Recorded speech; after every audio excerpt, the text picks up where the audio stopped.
بسم اللہ الرحمن الرحیم۔ پاک پروردگار کے نام سے شروع جو دلوں کے بھید بخوبی جانتا ہے۔ روایت ہے کہ حضرت بہاؤالدین ذکریہ ملتانی رحمۃ اللہ علیہ کو جب ان کے شیخ شہاب الدین سہروردی رحمۃ اللہ علیہ نے نہایت ہی قلیل مدت میں اپنا خرفہ، مسلح اور دیگر روحانی فیوز سے نوازا تو شیخ کے دیگر مریدین حیران رہ گئے۔ شیخ کی موجودگی میں تو کسی کو لب کشائی کی جرت نہ ہو سکی، مگر پس پردہ وہ ایک دوسرے سے شکایتی لہجے میں کہنے لگے، کیسے حیرت کا مکان ہے کہ ہم لوگ برسوں سے حضرت شیخ کے آستانے پر دستے طلب دراز کیے ہوئے کھڑے ہیں، مگر ہمارے ہاتھ اور دامن ابھی تک خالی ہیں۔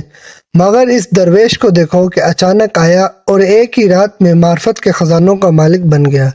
اس نے کوئی ریاضت کی، نہ ہی شیخ نے اسے کسی مشقت میں ڈالا، پھر سب کچھ کیسے ہو گیا؟ بظاہر حضرت شیخ شہاب الدین سہروردی رحمۃ اللہ علیہ کے مریدوں کا لہجہ محتاط تھا، مگر در پردہ سب کے سب یہی کہنا چاہتے تھے۔ حضرت شیخ بہاؤالدین ذکریہ ملتانی رحمۃ اللہ علیہ خرافہ خلافت کے حقدار نہیں تھے اور پیر و مرشد کی یہ عنایت منصفانہ نہیں ہے۔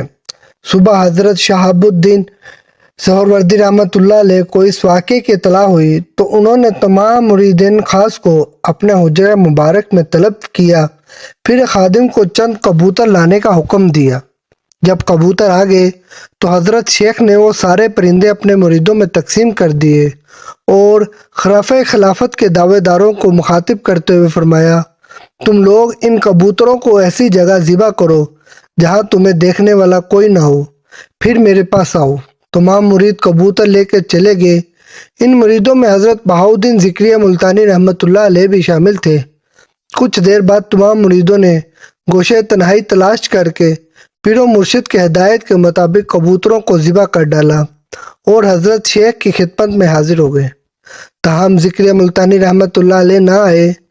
خادم شدید حیرت کے عالم میں ایک دوسرے کا منہ دیکھ رہے تھے اور ان کی آنکھیں حضرت بہاؤالدین ذکریہ ملتانی رحمۃ اللہ علیہ کو ڈھونڈ رہی تھی، جو ابھی تک پیر و مرشد کی خدمت میں حاضر نہیں ہوئے تھے۔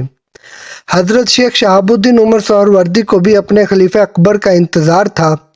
آخر حضرت بہاؤالدین ذکریہ ملتانی رحمۃ اللہ علیہ اس حالت میں تشریف لائے کہ آپ رحمۃ اللہ علیہ کے ہاتھ میں زندہ کبوتر موجود تھا۔ یہ منظر دیکھ کر حضرت شہاب الدین سہروردی کے تمام مرید بہت خوش ہوئے اور دل ہی دل میں کہنے لگے، یہ مرید جسے خلافت کبریٰ حاصل ہو گئی کوئی نادان شخص ہے، کبوتر کو ذبح کیے بغیر چلا آیا، اب یہ پیر و مرشد کے قبض سے محفوظ نہیں رہے گا۔ جو دولت عظمیٰ اسے کسی مشقت کے بغیر راتوں رات حاصل ہو گئی، یکا یک سلب ہو جائے گی۔ ابھی حضرت شہاب الدین سہروردی رحمۃ اللہ علیہ کے مریدین خاص یہ سوچ ہی رہے تھے کہ حضرت شیخ ان سے مخاطب ہوئے، تم لوگوں نے میری ہدایت کے مطابق ان پرندوں کو ذبح کیا ہے، شیخ محترم اس میں کیا شک ہے؟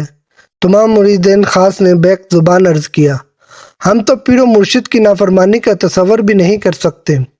حضرت شہاب الدین سہروردی رحمۃ اللہ علیہ نے اپنے مریدین خاص کا جواب سنا اور پھر حضرت بہاؤالدین ذکریہ رحمۃ اللہ علیہ سے مخاطب ہوئے، بہاؤالدین تم نے اس کبوتر کو ذبح کیوں نہیں کیا؟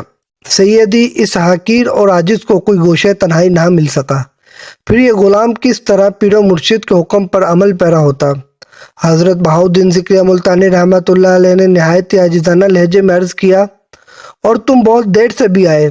شیخ کے سوال میں جواب میں حضرت بہاؤالدین ذکریہ ملتانی رحمۃ اللہ علیہ نے عرض کیا، اگر یہ غلام ساری زندگی جستجو میں گزار کے آتا تب بھی اس عاجز کا یہی جواب ہوتا، پوری کائنات میں کہیں کوئی گوشہ تنہائی موجود نہیں ہے، یہ حقیر جہاں بھی گیا حق تعالیٰ کو حاضر و ناظر پایا۔ تم نے سچ کہا بہاؤالدین۔ حضرت شیخ شہاب الدین سہروردی کا لہجہ نہایت ہی پرجوش تھا۔ پھر آپ نے اپنے مریدین خاص کی طرف دیکھ کر فرمایا، اور تم لوگوں کو اتنے جلد گوشہ تنہائی میسر آ گیا؟ مریدین خاص کی گردنیں ندامت سے جھک گئیں۔ حضرت شیخ شہاب الدین سہروردی رحمۃ اللہ علیہ نے دوبارہ اپنے مریدوں کو حکم دیتے ہوئے فرمایا، تم لوگ سب جنگل میں چلے جاؤ اور اپنے اپنے حصے کی گھاس کاٹ کر لاؤ۔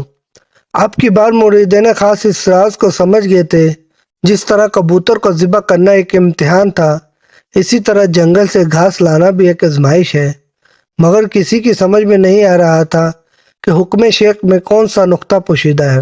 العرض جب سلسلہ سہروردی کے تمام درویش جنگل سے واپس آئے تو ان کے ہاتھوں میں سرسبز گھاس کے گٹھے تھے۔ ان کے برعکس حضرت بہاؤالدین ذکری رحمۃ اللہ علیہ کے پاس سوکھی گھاس موجود تھی۔ حضرت شیخ شہاب الدین سہروردی رحمۃ اللہ علیہ نے اپنے دوسرے مریدوں سے پوچھا، تم یہ ہری بھری گھاس کیوں لائے؟ سرسبز گھاس نظروں کو اچھی لگتی ہے، اس لیے ہم شیخ کے حضور بھی خوبصورت اور پسندیدہ چیز لے آئے۔ تمام مریدوں کا کم و بیش ایک ہی جواب تھا، اور بہاؤالدین تم یہ خشک گھاس کس لیے اٹھا لائے؟ آخر میں حضرت شیخ شہاب الدین سہروردی نے اپنے خلیفہ اکبر سے دریافت کیا، سیدی جنگل میں سبز گھاس کی تو کمی نہیں تھی، مگر میں جہاں بھی گیا اسے یاد الہی میں مصروف پایا۔ حضرت شیخ بہاؤالدین ذکری ملتانی نے عرض کیا کہ مجھے اچھا نہیں لگا کہ اسے یاد الہی سے محروم کر دوں۔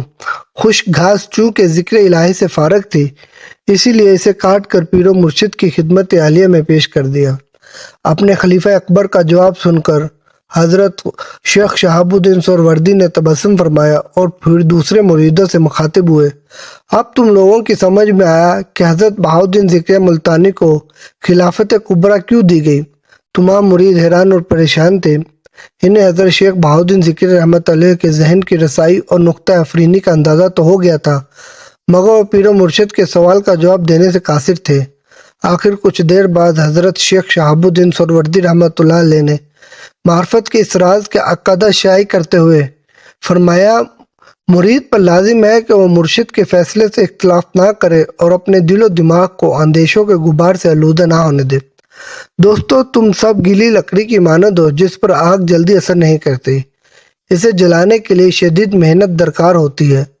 بہاؤالدین ملتانی سوکھی لکڑی کی طرح تھا، ایک ہی پھونک میں بھڑک اٹھا اور عشق الہی کی آگ نے اسے لپٹ میں لے لیا۔